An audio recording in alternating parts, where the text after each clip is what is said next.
प्रेम से बोलिए कृष्ण कन्हैया लाल की।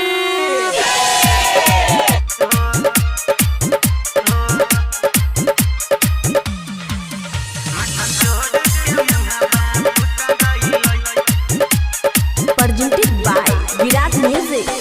चुपे चोरी से घर में घुस गई, आई हाय हाय चुपे चोरी से घर में घुस गई, कन्हैया जी के मुहावा फूट गई, मक्खन चोर के मुहावा फूट गई,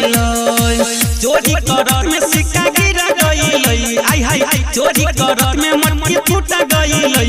कन्हैया जी के मुहावा फूट गई,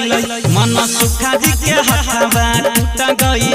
मक्खन चोर के लोलावा फूट गई हो।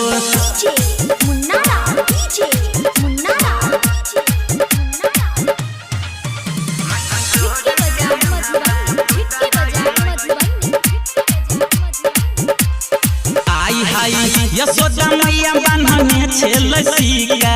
बुझल नहीं रहे उता रही के तरीका,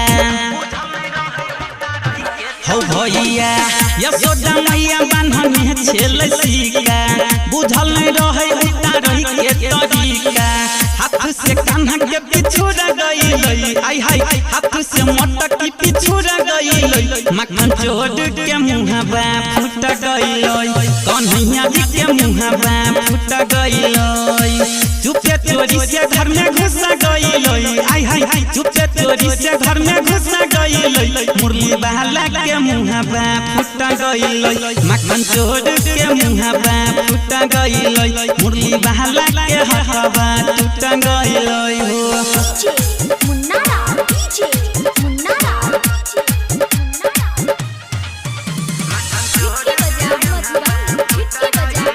अभी सुन रहे हैं विराट म्यूजिक की शानदार भैया नंदू बाबा के लाला छोही बर दुलारा, माथे मुकुट लहा कही बड़ी प्यारा, नंदू बाबा के लाला छोही बर दुलारा, माथे मुकुट लहा कही बड़ी प्यारा,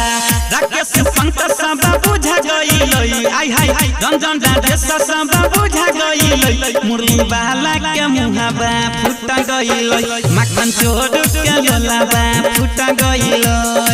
चुपे चोरी से घर में घुस गई, आई हाय हाय चुपे चोरी से घर में घुस गई, मुरली वाला के लोलावा फूट गई, मक्खन चोर के लोलावा फूट गई, कृष्णा जी के मुहावा फूट गई हो। Virat music digital recording studio Yamuna Nagar Jagadhri.